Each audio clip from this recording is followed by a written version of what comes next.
सुबह से लेके शाम तक हम अपनी फैमिली के लिए पैसे कमाते हैं, लेकिन क्या सच में हमारी फैमिली को पैसों की सबसे ज्यादा जरूरत है या फिर किसी और चीज की? आज की इस स्टोरी के बाद आपको ये बात एकदम क्लियर हो जाएगी। ये कहानी है एक 5 साल की लड़की और उसके पापा की। हर रोज की तरह उसके पापा बहुत लेट घर आते हैं और वो देखते हैं कि उनकी नन्ही सी बेटी गेट पर खड़ी होकर उनका इंतजार कर रही है। जैसे ही वो अपने पापा से मिलती है, वो अपने पापा से पूछती है, पापा क्या मैं आपसे एक क्वेश्चन पूछ सकती हूँ? ये सुनकर उनके पापा मुस्कुराते हुए कहते हैं, हाँ बेटा, क्यों नहीं।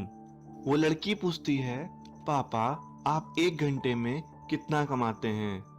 ये सुनकर उसके पापा को गुस्सा आ जाता है और वो कहते हैं, इससे तुम्हें क्या मतलब, जाओ और जाके सो जाओ। वो लड़की रिक्वेस्ट करके कहती है, पापा मैं बस ऐसे ही जानना चाहती हूँ, प्लीज मुझे बता दीजिए कि आप 1 घंटे में कितना कमाते हैं। उसके पापा उसकी बार बार की रिक्वेस्ट को देखते हुए उसे बता देते हैं। वो कहते हैं कि मैं 1 घंटे में 200 रुपए कमाता हूँ। अब वो लड़की कहती है, पापा क्या आप मुझे 100 रुपए उधार दे सकते हैं? ये सुनकर उसके पापा को फिर से गुस्सा आ जाता है और वो कहते हैं, अच्छा तो इसीलिए तुम ये जानना चाहती थी, जिससे कि कुछ रुपए उधार लेकर तुम अपने बेकार से खिलौने खरीद सको। सीधे जाओ अपने रूम में और सो जाओ जाकर। ऐसा सुनकर वो लड़की बहुत उदास हो जाती है और चली जाती है। कुछ समय बाद जब उस आदमी का गुस्सा शांत हो जाता है, तब वो सोचता है कि उसने अपनी बेटी के साथ कुछ ज्यादा ही गलत तरह से बात की। हो सकता है शायद उसे सच में उन 100 रुपए की जरूरत हो। अब वो अपनी बेटी के पास जाता है और कहता है, सॉरी बेटा, मैंने तुम्हारे साथ बहुत गलत तरह से बात की, ये लो 100 रुपए जो तुम्हें चाहिए थे। ये देखकर वो लड़की खुशी से बोलती है, थैंक यू डैडी। और ऐसा कहकर वो लड़की अपनी पिलो के नीचे से कुछ और फुटकर सिक्के निकालती है। वो लड़की धीरे धीरे सारे पैसे काउंट करती है।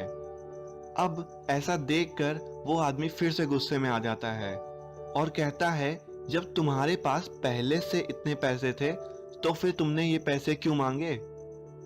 वो लड़की कहती है, क्योंकि ये पैसे पूरे नहीं पड़ रहे थे, लेकिन अब हो गए।